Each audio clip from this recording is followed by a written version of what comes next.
Shalom anak raja, salam sejahtera dalam kasih Tuhan kita Yesus Kristus yang selalu menyertai kita, yang selalu memberkati kita, dan selalu menjawab doa-doa kita sebagai orang percaya.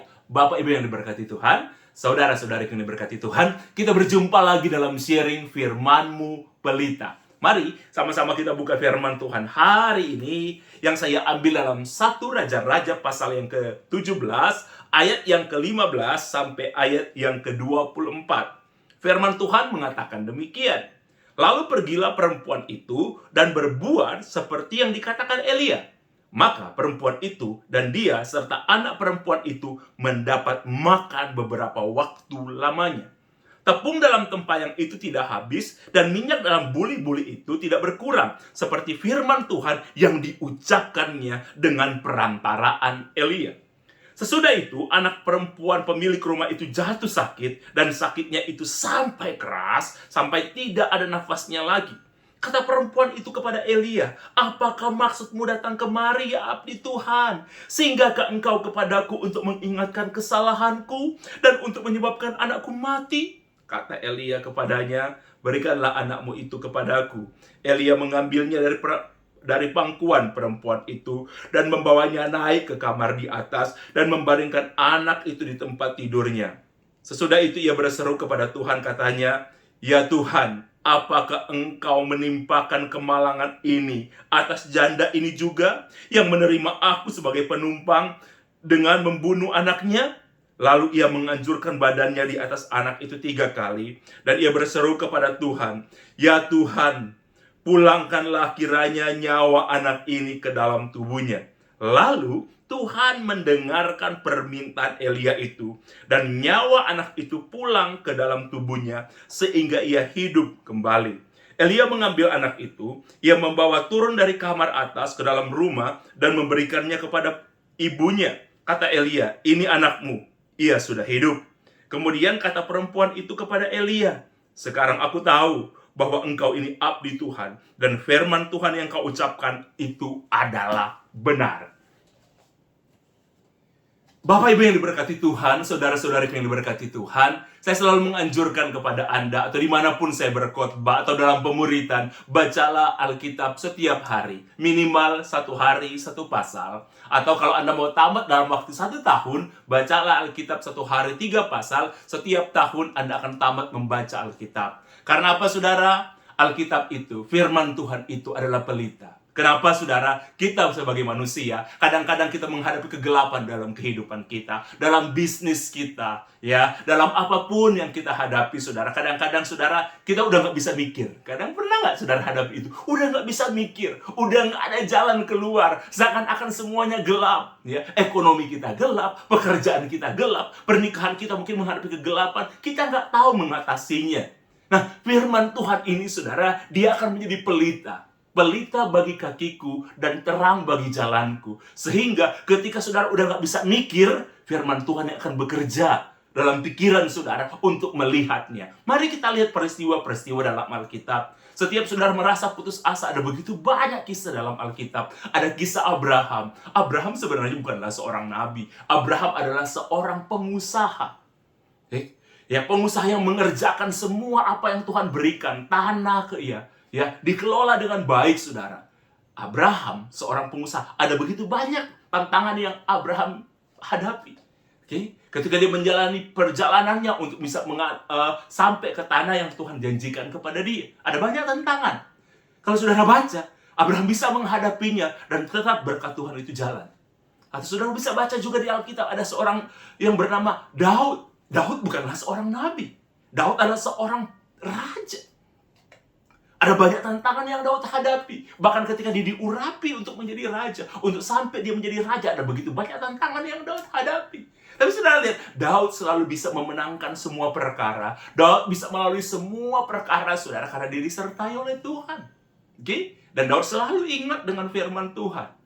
Ya. Dan saudara, hari ini kita belajar juga, saudara, Alkitab bukan hanya berisi tentang pengusaha di dalam Tuhan. Alkitab bukan hanya berisi raja-raja yang ada dalam Tuhan. Alkitab bukan hanya berisi nabi-nabi yang ada dalam Tuhan. Seperti hari ini kita baca Nabi Elia. Ada banyak tantangan yang dihadapi, ancaman yang dihadapi, tapi dia disertai Tuhan. Ada banyak hal, saudara, Elia akhirnya bisa menghadapi semua itu. Oke, nah saudara, kalau kita belajar, ada banyak saudara kisah-kisah di Alkitab. Mulai dari ada nabi, ada pengusaha, ada raja, ada janda, ada orang mandul saudara, ada orang-orang yang dibuang, ada orang-orang yang mengalami problem dalam kehidupan. Tapi karena mereka ada dalam Tuhan, mereka akan selalu melihat terang dalam kehidupannya. Hari ini kita belajar, saudara, tentang ada seorang janda di Sarfat. Firman Tuhan jelaskan.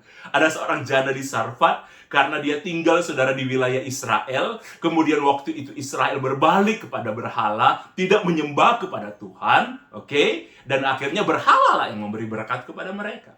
Karena Israel menyembah berhala, saudara. Akhirnya, saudara, Tuhan meninggalkan mereka. Karena mereka memilih untuk menyembah berhala. Akhirnya berhalalah yang memelihara mereka. Ketika ada bencana, saudara, tidak ada hujan, berarti saudara tidak ada pertumbuhan, tidak ada tanaman yang subur.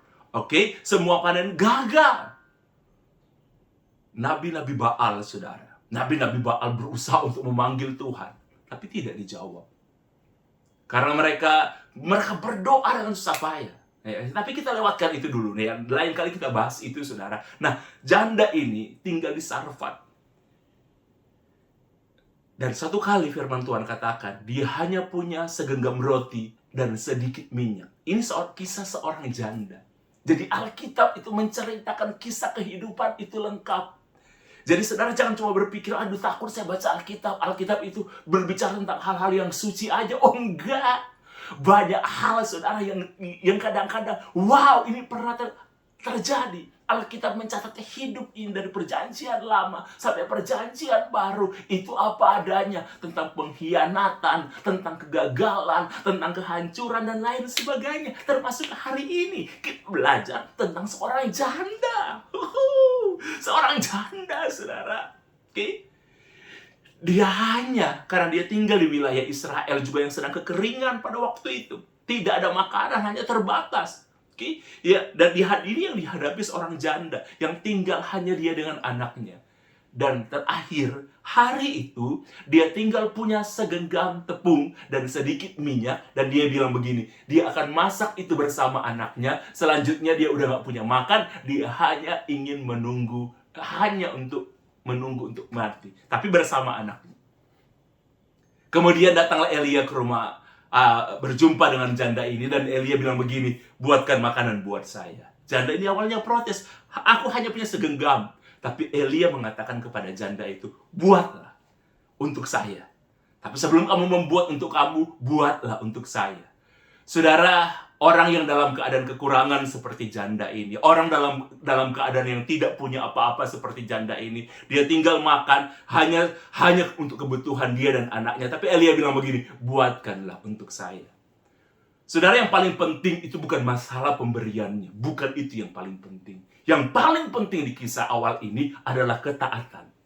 Karena firman Tuhan katakan kemudian janda ini pulang ke rumah dan dia melakukan seperti apa yang dikatakan atau yang dipesankan hamba Tuhan yang bernama Elia. Sekali lagi, yang paling penting, saudara, bukan masalah minyak, bukan masalah roti ini yang dibuatkan dulu kepada Elia. Bukan itu, saudara. Tapi ketaatan. Dia lakukan seperti persis, walaupun dia nggak mengerti. Yang namanya ketaatan, saudara, kadang-kadang saudara nggak paham, tapi saudara lakukan. Itu namanya ketaatan. Jadi ketaatan seperti itu. Dia nggak mengerti, dia nggak paham. Di depannya dia, saudara, problemnya besar. Dia sempat menolak, tapi Elia bilang, lakukan aja dulu. Dan perempuan ini buatkan makanan, saudara, untuk Elia dulu. Dan firman Tuhan katakan, roti itu nggak pernah habis. Minyak itu nggak pernah habis. Bukan saudara tiba-tiba,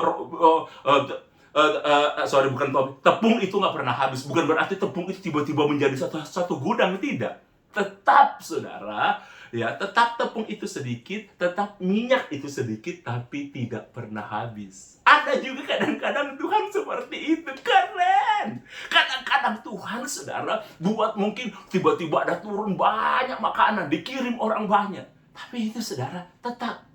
Jadi setiap hari, saudara, mereka makan dari yang sedikit itu. ya, yang kelihatannya hanya cukup untuk sehari. Kadang-kadang Tuhan melakukan, saudara, berkat kepada kita seperti itu. Di tengah-tengah masalah seperti ini, saudara menghadapi masalah ekonomi, di tengah-tengah saudara virus corona yang sedang masih melanda sampai hari ini. Saya berjumpa dan bertemu dengan banyak orang yang kesulitan keuangan, bisnis tidak berputar dengan baik dan lain sebagainya. Tapi sampai hari ini, saya masih melihat orang-orang diberkati Tuhan. Saudara, di keadaan apapun, jangan selalu berpikir, wow, saya harus melihat mujizat yang besar, saya harus melihat sesuatu yang hebat, saya selalu harus melihat sesuatu yang luar biasa. Oh, enggak selalu harus seperti itu, saudara. Enggak harus selalu seperti itu. Ya, kita belajar hari ini hanya segenggam, hanya kebutuhan untuk sehari aja. Hanya untuk kebutuhan sehari, minyak dan tepung itu hanya untuk sehari. Tapi selama beberapa waktu lamanya, firman Tuhan katakan, ya, tidak untuk selamanya. Oke? Jadi saudara harus belajar berkat Tuhan itu, jangan berpikir Tuhan menolong saya tahun kemarin dalam bentuk seperti ini, untuk seterusnya seperti itu. Tidak. Hanya beberapa waktu lamanya. Oke, Tuhan suka melakukan, saudara, inovasi-inovasi. Tuhan suka mempertunjukkan kepada orang percaya bahwa Tuhan bisa membuat segala sesuatu dari yang tidak ada bisa menjadi ada. Apalagi yang sudah ada, itu lebih gampang lagi, saudara. Amin. Hanya beberapa waktu lamanya Tuhan melakukan itu. Dan janda ini yang harusnya harapan hidupnya tinggal 1 hari. Harapan hidupnya tinggal 1 hari. Tapi karena dia taat dan Tuhan datang kepada Elia melalui seorang hamba Tuhan yang bernama Elia, nabi Tuhan, harapan hidupnya hanya tinggal 1 hari. Kalau bergantung kepada apa yang dia miliki, kalau bergantung kepada apa yang di depan mata, harapan hidupnya hanya 1 hari. Tapi ketika dia bergantung kepada Tuhan, harapan hidupnya, saudara, tidak berkesudahan. Bukan hanya 1 hari, tapi seumur dia hidup, harapan hidupnya masih akan selalu ada. Mungkin saudara hari ini saudara menghadapi kenyataan hidup seperti apa yang dihadapi oleh perempuan janda ini. Harapan hidup Anda tinggal 1 hari. Harapan hidup Anda mungkin di kehidupan, di bisnis, di pekerjaan hanya tinggal beberapa waktu. Tapi kalau saudara percaya kepada Tuhan, kalau saudara berharap kepada Tuhan, saudara, Tuhan akan menolong saudara. Dan saudara, mujizat Tuhan, saya selalu melihat Tuhan menolong kita dengan berbagai macam cara. Oke? Jadi kalau Tuhan menolong saudara tahun yang lalu dengan cara A, jangan selalu tergantung, jangan selalu berpatokan kepada itu. Mungkin tahun ini Tuhan akan menolong saudara dengan cara B. Oke? Atau beberapa bulan lagi kemudian, saudara, jangan tergantung kepada cara B. Tuhan akan menolong saudara dengan cara yang C. Dalam kehidupan saya melihat itu, saudara. Oke? Jangan berharap kepada manusia, berharap kepada Tuhan. Tuhan itu sangat luar biasa. Dia pencipta segalanya. Berarti dia bisa menciptakan mujizat dalam bentuk apapun. Seperti Elia. Elia diberi makan oleh burung, saudara. Beberapa burung, saudara, gagak datang ketika kelaparan di Israel. Elia tinggal di sungai, Tuhan bilang, "Hei Elia, aku akan kirimkan beberapa burung gagak." Saudara, itu nggak bisa dipercaya juga. Kok burung bisa memberikan makan kepada Elia? Tapi itu Tuhan kerjakan. Saudara ingat ya, di Alkitab ada seorang nabi yang bernama Elia yang diberi makan oleh burung. Betapa hebatnya Tuhan. Dia berkreasi untuk menciptakan sesuatu yang di luar pikiran, di luar dugaan saya dan saudara. Burung loh. Dan setelah selesai burung-burung itu memberi makan, sungai jadi kering, Tuhan pindah lagi. Kalau melihat, loh, harusnya Tuhan beraliri terus dong sungai itu saudara dengan air, tapi tidak. Tuhan mau Elia itu move. Tuhan mau Elia itu bergerak lagi, pindah dari satu mujizat kepada mujizat yang lain. Sekali lagi, Elia Tuhan buat pindah dari satu mujizat ke mujizat yang lain. Demikian pun dengan saya dan saudara, kita selalu akan melihat satu mujizat ke mujizat yang lain. Selanjutnya kan Elia dia datang ke seorang janda dan dia diberi makan dan dia tinggal di rumah janda itu. Tapi bukan berarti kadang-kadang kita sebagai orang percaya, kita kan sudah taat, saya sudah berdoa, saya sudah melakukan firman Tuhan, kenapa masih ada masalah? Oke, lihat perempuan janda ini. Dia telah melakukan firman Tuhan tepat seperti apa yang dikatakan oleh Elia, walaupun kadang waktu itu nggak masuk akal. Saudara, anak perempuan ini, Elia itu masih tinggal di rumah itu. Tapi anak perempuan ini mati. Anak ini, saudara, sangat berharga bagi perempuan ini. Sangat-sangat berharga. Dia ingin kalau anak itu mati, ya dia juga mati. Makanya kan ketika dikatakan kepada Elia, ini aku tinggal punya segenggam. Aku akan makan dengan anakku, kemudian kami berdua akan mati. Itu berarti, saudara, perempuan ini sangat menyayangi anak ini. Setiap orang tua, saudara, kadang-kadang kita keras sebagai orang tua kepada anak kita. Tapi itu bagian dari rasa sayang kita kepada anak-anak kita. Dan inilah yang dialami oleh perempuan ini, saudara, anaknya mati.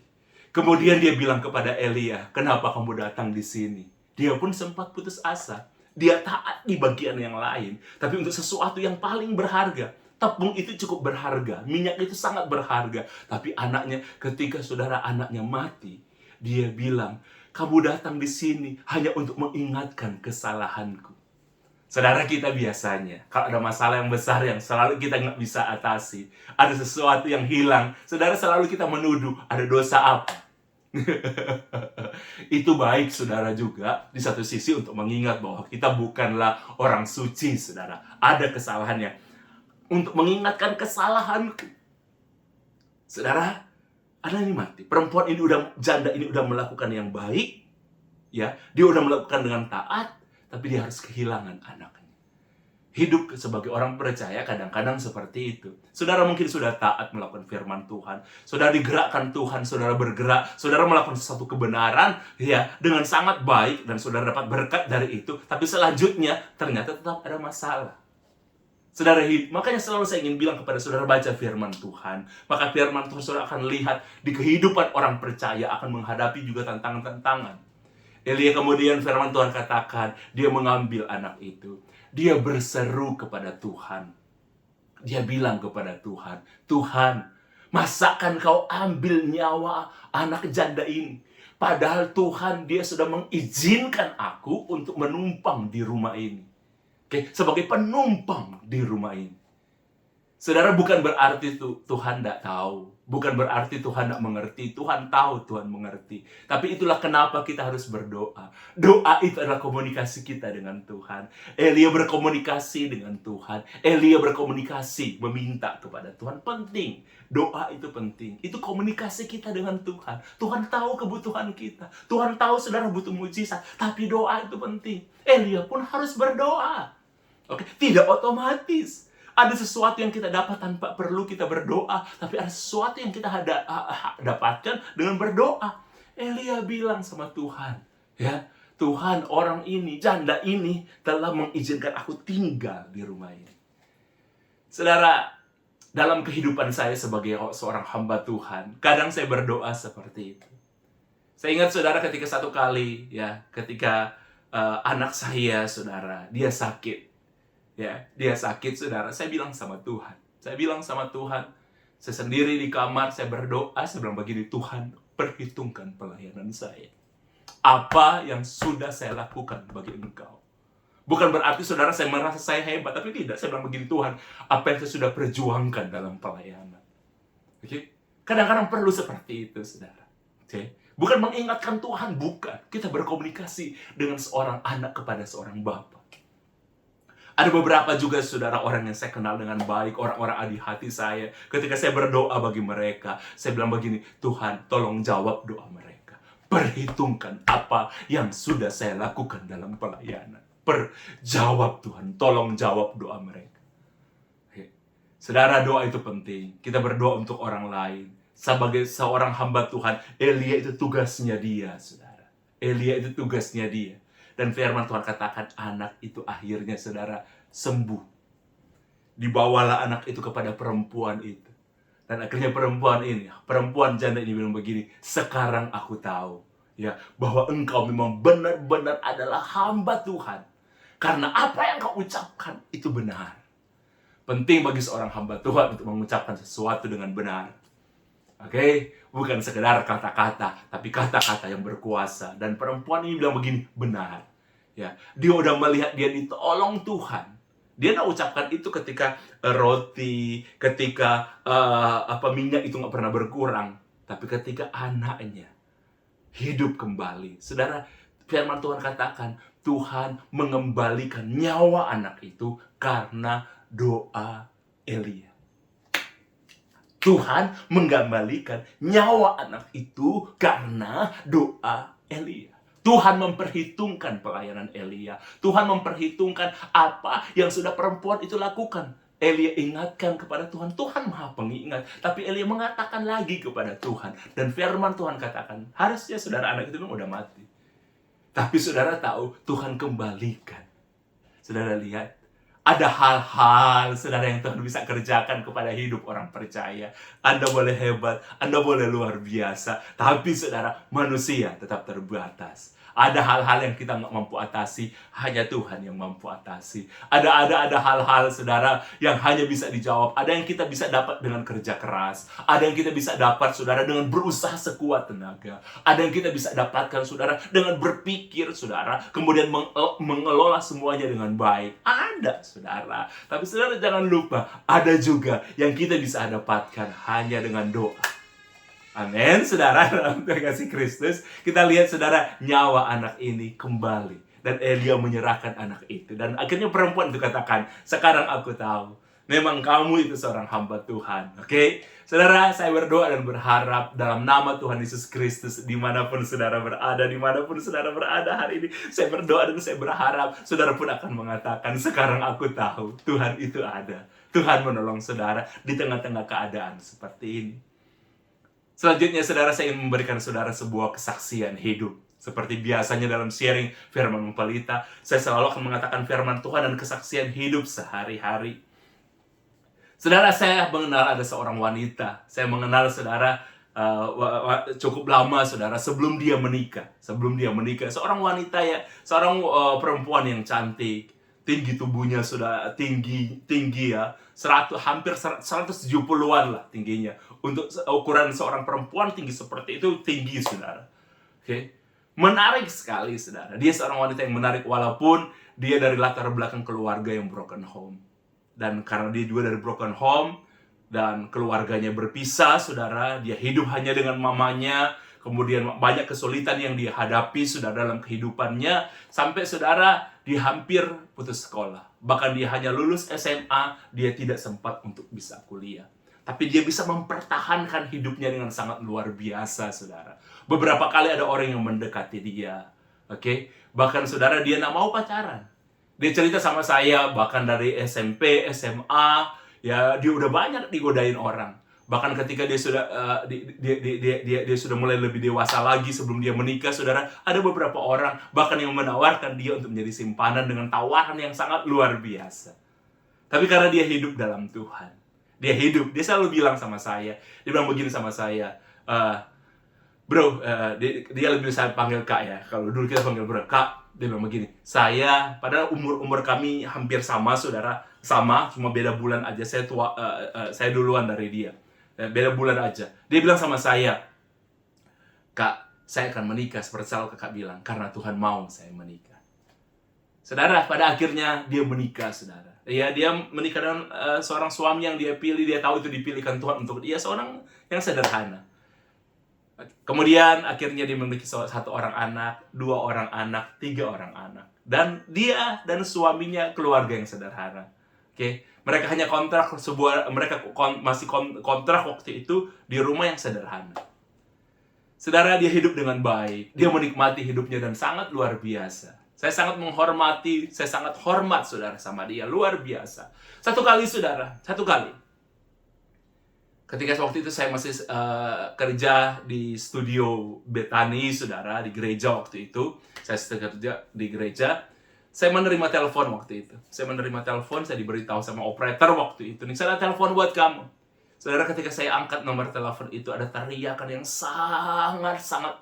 Saya tidak pernah akan melupakan, saudara. Ya, salah satu teriakan, saudara bisa bayangkanlah, perempuan kalau dalam keadaan sedih, perempuan kalau dalam keadaan tertekan, kalau mereka berteriak seperti apa. Perempuan itu dalam Tuhan atau tidak, bisa berdoa atau tidak, ketika kadang-kadang saudara ada titik terendah dalam hidup kita, titik di mana kita nggak bisa nanggung.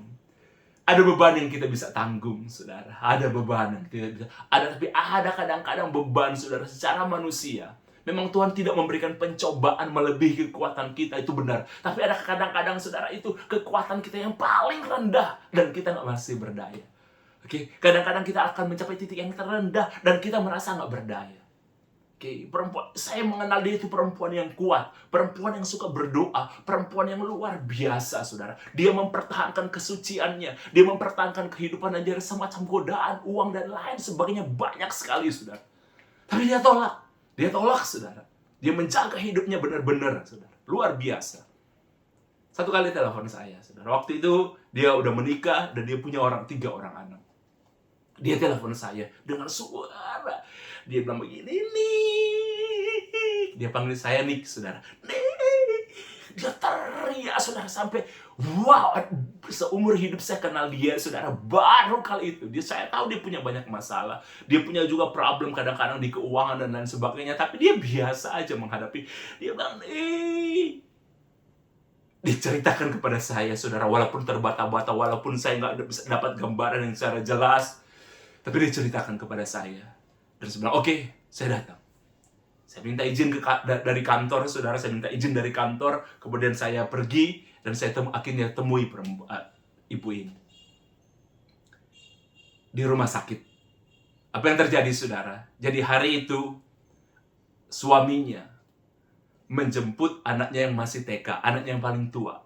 Ya, 3 anak yang paling tua, saudara. Seorang anak laki-laki. Itu dia jemput, suaminya jemput pakai sepeda motor. Dan ada musibah yang terjadi. Jadi sepeda motor suaminya ini itu diserempet oleh trailer. Kemudian sepeda motor itu jatuh dan mereka terlindas oleh trailer.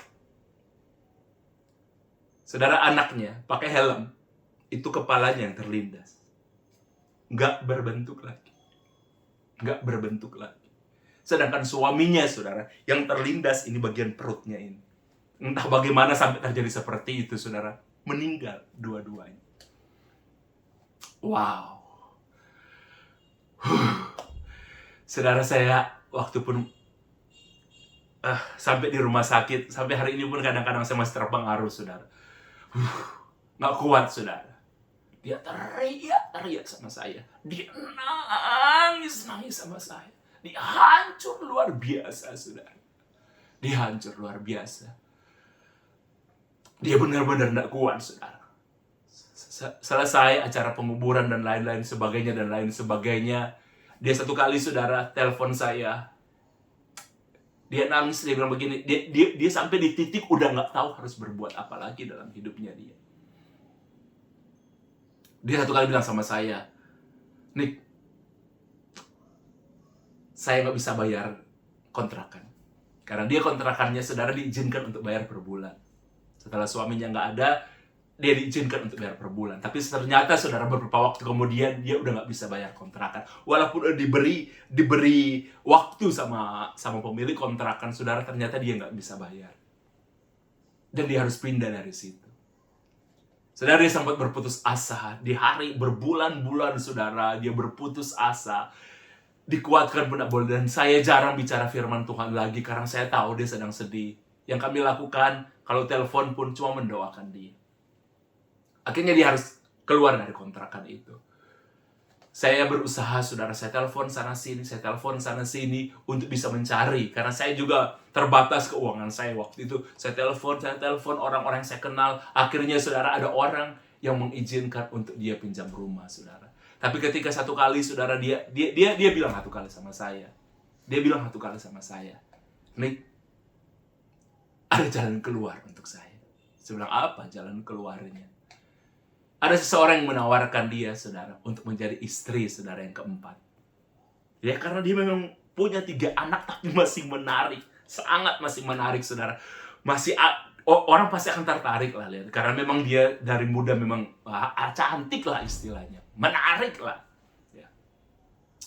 Dia bilang sama saya, ada orang menawarkan dia untuk jadi. Dan bahkan istri-istri orang ini sudah datang kepada dia dan membolehkan suami mereka ini untuk mengambil dia sebagai istri berikutnya. Tapi dia bilang begini, Nik, tapi saya harus meninggalkan iman saya. Saya bilang sama dia, kamu gila. Kamu pernah, saya sampai bilang sama dia, dulu saya pun pernah drop dalam hidup pelayanan saya. Saya hampir ingin keluar dari pelayanan, tapi kamu bilang begini, kamu yang menguatkan saya. Dan kamu beberapa kali hadir di dalam pemuritan dan memberikan kekuatan kepada orang untuk kuat anak-anak itu. Tapi sekarang kamu akan meninggalkan Yesus. Dia bilang sama saya, Nick, lu nggak ngerti. Dia bilang sama saya, lu nggak ngerti, Nick. Itu bukan untuk gua, ini untuk anak-anak gua nih.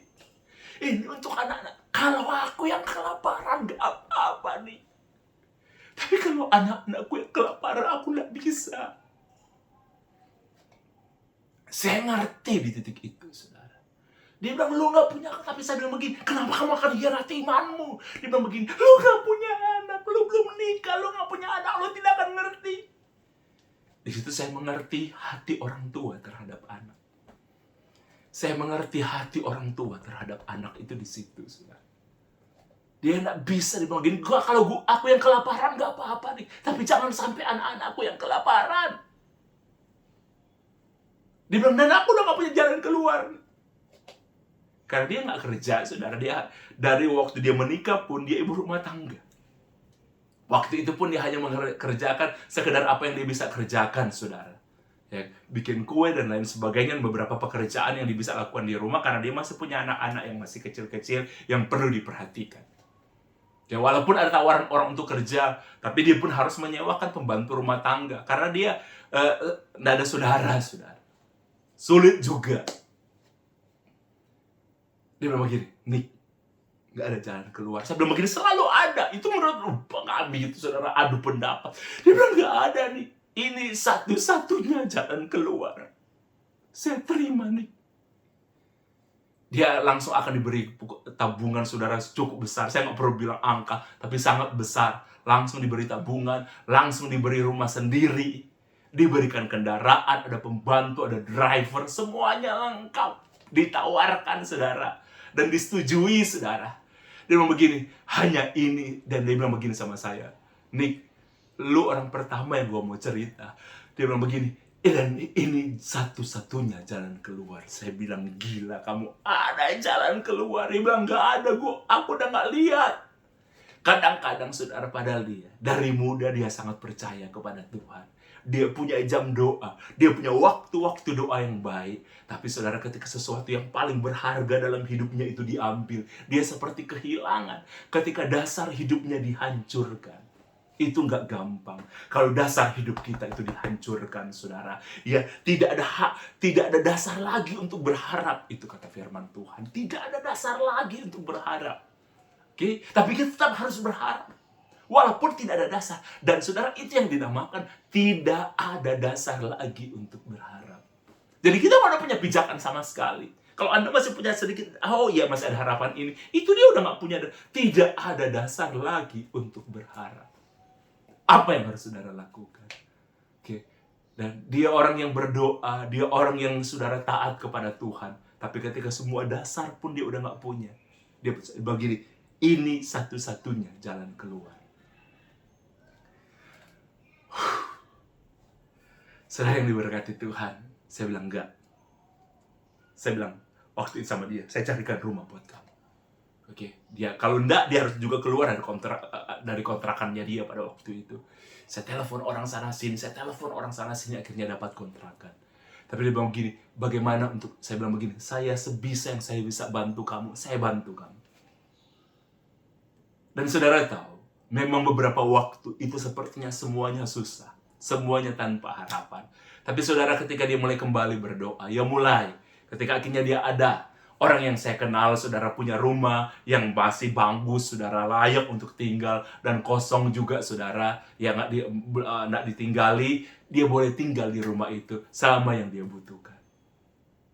Saya ingat satu kali, saudara, ketika saya ketemu dengan dia di rumah itu, di rumahnya agak sempit, saudara, dia gangnya agak sempit. Dia cerita sama saya, saudara. Ketika akhirnya semua mulai pulih, semua dia pulih, ya, semua pulih, bahkan listriknya, semuanya tetap dibayarkan oleh seorang pemilik rumah itu, karena saya ceritakan keadaan dia. Akhirnya, saudara, singkat cerita, saudara, dia ditawarkan untuk bekerja di orang saudara, orang percaya juga, dia ditawarkan untuk bekerja. Dia bekerja, saudara. Dia bekerja dengan baik. Dia luar biasa. Dia salah satu hal yang saya lihat untuk orang-orang sukses bahkan seperti dia sangat fokus dengan apa yang dipercayakan oleh bosnya. Jadi bosnya itu punya beberapa usaha. Salah satu usaha, saudara, akhirnya walaupun kecil sebenarnya usaha itu, saudara, dia dipercayakan untuk kelola itu pada akhirnya. Setelah beberapa waktu dia bekerja. Dia bekerja. Terus saudara, satu kali saudara, beberapa tahun dia bekerja di situ, dan baik, ekonominya dia mulai membaik, dia mulai rencana saudara, dia akan pindah rumah, dia akan, kalau bisa satu kali dia akan beli rumah. Satu kali bosnya bilang begini, usahanya itu cuman kecil saudara, bisnis yang sangat kecil, yang salah satu yang bosnya percayakan kepada dia. Dan bosnya mungkin pikir waktu itu, usaha ini cuma akan begini-begini aja. Karena memang bosnya salah, usahanya tambah besar, dan bosnya bilang, kamu mau ambil nggak usaha ini? Kamu beli aja usaha ini. Ceritanya seperti itulah. Ya, detailnya mungkin ya saya nggak bisa cerita, tapi bosnya bilang begini, kamu mau nggak? Kamu pegang usaha ini? Ya, beli aja. Dia tanya sama saya, nih, Bapak itu tawarkan supaya usaha itu saya beli. Ya gimana menurut kamu nih? Saya bilang, ya udah. Ada nggak tabungan kamu? Ada sih. Ya, dia udah mulai menabung, sudah mulai ada uang, ada sih. Karena ya nggak mahal juga yang begini. Ya cuma supaya kamu ambil jadi itu usaha Anda, tapi bayar. Gitu. Ya ada transaksinya lah. Bagus, tapi itu memotivasi orang. Bukan dikasih gratis, saudara. Nggak boleh juga. Ya, kayak sebenarnya Bapak itu bilang sama saya, sebenarnya Pak Nixon, dia bilang gini, Nixon, saya ingin ngasih aja biar dia usaha ini jadi miliknya dia. Nanti urus di notaris dan lain sebagainya. Tapi saya ingin motivasi dia supaya segala sesuatu itu ada harganya. Itu betul. Segala sesuatu itu ada harganya. Kemudian akhirnya dia bilang, gimana nih? Saya akhirnya berdoa, kami berdoa dia sejahtera. Saudara, akhirnya saudara, dia ambil usaha itu, dia beli. Dan saudara, Tuhan memberkati dia. Dari usaha yang kecil itu. Dari usaha yang kecil itu, saudara, Tuhan berkati dia, Tuhan berkati dia, Tuhan berkati dia sampai sangat-sangat luar biasa. Wow. Saudara, dia jadi seorang yang sangat luar biasa. Dia jadi seorang yang sangat-sangat diberkati Tuhan. Dia bisa membeli rumah, saudara, di tempat boleh dikatakan sangat elit, saudara. Ya, dia bisa beli rumah di kalangan yang nggak pernah dia pikirkan, saudara, bisa membeli rumah di situ. Sangat-sangat elit, sangat-sangat besar. Ya, dia bisa akhirnya membeli rumah di situ. Saya ingat sekali, saudara, ketika akhirnya dia pun pindah, dia berterima kasih dari rumah yang diizinkan tinggal, dia pindah ke tempat yang lebih besar lagi, saudara. Ya, awalnya. Kemudian dia pindah lagi di tempat yang lebih besar lagi, yang luar biasa. Saya ingat sekali. Pertama kali, saudara, ketika ibadah syukuran di rumah yang sangat besar itu, pada saya singkat aja ya, di rumah yang sangat besar itu. Saya termasuk orang yang menangis ketika lihat apa yang dia punya. Ketika ibadah syukuran keluarga, saudara, saya termasuk orang yang menangis. Kemudian, saudara, saya kadang-kadang masih terharu, saudara, menceritakan itu. Karena saya tahu dia, akhirnya dia ajak saya, salah saya ibadah itu, dia tarik saya ke kamarnya dia. Dia bilang begini, Nick, ke kamar gua. Ngapain? Saya bilang, ada sesuatu akan gue perlihatkan sama kamu. Apa? Saya bilang, gila kamu, masih ada orang banyak. Dia bilang, enggak, kamu harus lihat. Saudara, dia tarik saya, dia bawa di kamar, dia bilang begini, coba kamu lihat tulisan itu. Saya lihat, saudara, ada satu yang dibingkai dengan besar, saudara. Ya biasanya kan kalau di atas di tempat tidur, di kepalanya biasanya dikasih hiasan-hiasan yang bagus atau apa gitu kan, lukisan atau apa. Di situ enggak. Itu ada dibingkai dengan bagus, saudara, ada latar belakangnya, tapi itu ada sebuah tulisan, ada tulisan di sana. Dia bilang, Nick, mungkin lu lupa dengan kalimat ini, mungkin lu lupa dengan kata-kata ini, tapi kata-kata ini, dia bilang sama saya, itu yang menguatkan saya sampai hari ini, dan aku sengaja taruh di situ. Saya baca, dia bilang gini, itu kata-kata siapa? Ya kata-kata lu lah. Dia bilang sama saya, itu kata-kata kamu, Nick, yang lu ucapkan, mungkin lu lupa. Sebagai pendeta lu lupa mungkin. Oke? Tapi bagi saya tidak akan lupa itu nih. Jadi kata-kata itu begini, saudara. Kata-kata itu begini. Kalau manusia menutup pintu depan, Tuhan akan membuka pintu belakang. Kalau manusia menutup pintu depan dan pintu belakang, Tuhan akan membuka jendela bagi kamu. Tapi kalau manusia tutup pintu belakang, pintu depan, jendela buat kamu, Tuhan akan buka atap buat kamu. Tapi kalau manusia tutup pintu depan, pintu belakang, jendela dan atap, semuanya ditutup, dan kamu tidak bisa berbuat apa-apa, Tuhan bongkar bangunan itu untuk kamu. Wih, wow. Dia bilang, Nick, gue gak akan lupa kata-kata lu itu. Itu yang saya selalu lihat ketika saya pertama kali kerja. Ketika akhirnya saya menghadapi percobaan pun dalam pekerjaan yang tidak semuanya saya ceritakan sama kamu. Tapi kamu selalu bilang, kamu selalu dukung saya dalam doa. Kata-kata ini, setiap saya melihat pintu depan tertutup, pintu belakang tertutup, tidak ada jalan keluar untuk bisnis saya selalu akan ingat kata-kata kamu. Ataupun tertutup, saya terkurung dalam sebuah kotak dan tidak bisa bergerak kemana-mana. Saya nggak bisa berbuat apa-apa lagi. Tapi kamu bilang, kalau Tuhan mau, Tuhan bongkar bangunan itu supaya kamu bisa terbang lebih luas lagi. Saudara yang diberkati Tuhan, itu kisah tentang janda di Sarfat. Dan janda sampai hari ini pun ibu itu dia nak menikah, saudara. Sampai hari ini dia pernah berkata bahkan sama saya, Nick, lu lihat gua kan sekarang diberkati Tuhan, segalanya gua punya. Ya, dia bilang, tapi kalau saya boleh memilih, Nick, walaupun saya cuma tinggal di tempat yang sederhana, kontrakan seperti yang dulu, yang penting anak saya dan suami saya itu masih ada. Oke, tapi saya bilang begini, itu gambaran yang kamu inginkan. Oke, tapi kan kamu nggak pernah tahu gambaran yang Tuhan inginkan. Yang dia bilang selalu begini, tapi aku kok nggak ngerti ya, Nick, kenapa Tuhan ambil anak dan suamiku? Saya bilang, kita tidak akan mengerti. Ada hal-hal yang tidak perlu kita mengerti dan tidak ada penjelasannya. Ada, saudara, dalam hidup ini kita nggak mengerti dan tidak ada penjelasannya. Yang mungkin kita akan mengerti nanti kalau di surga nanti. Tidak semua hal yang terjadi ada penjelasannya. Tidak semua hal yang terjadi, saudara, ya harus kita pahami. Tapi saudara harus tahu, Tuhan baik dalam segala hal. Ya, Tuhan baik dalam segala waktu dalam kehidupan saya dan saudara. Amin. Bapak Ibu yang diberkati Tuhan, saudara-saudari yang diberkati Tuhan. Sampai di sini firman Tuhan hari ini yang saya bagikan tentang janda di Sarfat yang ditolong oleh Tuhan. Gak bisa makan, tetap diberi makan. Walaupun dari roti sedikit yang tidak pernah habis. Amin, saudara. Ya, beberapa waktu. Anaknya juga meninggal. Sesuatu yang paling berharga hilang. Anaknya itu hidup lagi. Itu kisah di Alkitab, saudara. Penuh dengan mujizat. Ya, jadi apapun yang saudara alami, baca Alkitab, saudara akan lihat ada mujizat. Dan janda saudara yang saya ceritakan, orang yang saya kenal saudara dengan sangat baik, kehilangan anak, kehilangan suami dalam keadaan yang sangat tragis. Oke, dia orang percaya, tapi tragis banget cara dia harus kehilangan keluarga, sangat tragis. Oke, tapi hari ini tuh saudara, dia menjadi seseorang yang sangat, sampai hari ini pun dia menjadi seseorang yang sangat diberkati Tuhan. Dia melihat pertolongan Tuhan dari saudara, orang yang tak pernah bekerja, dalam arti orang yang bekerja biasa-biasa, ya, nggak punya mental saudara sebagai entrepreneur, sebagai pengusaha. Dia jadi seorang pengusaha yang sukses. Tuhan membawa dia dalam tingkat yang tidak dia pernah kekira. Walaupun dia pun tidak mengerti kenapa Tuhan melakukan sesuatu itu di masa lalu. Sekali lagi saudara, kita nggak perlu selalu mengerti apa yang terjadi. Tapi percayalah, Tuhan tidak pernah meninggalkan orang percaya. Mari kita berdoa. Saya rindu berdoa buat saudara, dimanapun saudara berada. Mungkin hari ini saudara mengatakan kepada saya, Pastor Nixon, saya sedang mengalami masalah dalam ekonomi. Hari-hari ini saya rindu berdoa bagi saudara, khususnya yang punya masalah dengan ekonomi dan pekerjaan. Mari dimanapun saudara berada, mari berdoa. Saudara boleh menutup mata. Kalau saudara bersama-sama dengan keluarga, suami, istri, anak-anak, mari kita berdoa bersama.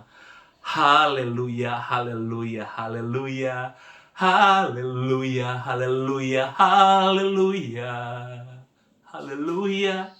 Kuralabashe, yaranadasu, ralabate, kinesai, yaralamase. Haleluya. Bersama umatmu, bersama orang-orang kesayanganmu, bersama anak-anak raja di atas segala raja, dimanapun mereka berada. Khususnya hari ini aku berdoa buat mereka yang sedang mengalami dalam masalah ekonomi. Diberkatilah ekonomimu dalam nama Tuhan Yesus. yang membutuhkan mujizat keuangan, engkau akan menerima dengan cara dan waktunya Tuhan. Tuhan memberkati engkau. Dalam nama Tuhan Yesus Kristus akan ada berkat keuangan. Akan ada berkat keuangan dalam nama Tuhan Yesus Kristus. Berkati apa yang mereka kerjakan, Tuhan. Biar berhasil setiap apa yang mereka kerjakan. Dibuat berhasil apa yang mereka kerjakan. Dibuat berhasil apa yang mereka kerjakan. Diberkatilah doamu. Diberkatilah doamu. Diberkatilah doamu. Dalam nama Tuhan Yesus Kristus. Haleluya, puji Tuhan. Amin. Anak Raja, dimanapun Anda berada, sampai kita berjumpa lagi di waktu yang berikut. Sekali lagi, Tuhan memberkati saudara. Tuhan menjawab doa-doa saudara. Jangan pernah berputus asa, jangan pernah menyerah. Di titik yang paling rendah, tidak ada dasar lagi untuk berharap. Engkau masih punya Tuhan Yesus Kristus, berarti engkau masih punya harapan. Kalau besok pagi, kalau hari ini Anda masih bisa bernafas, berarti Anda masih punya kesempatan untuk melihat mujizat. Amin. Tuhan memberkati kita semua.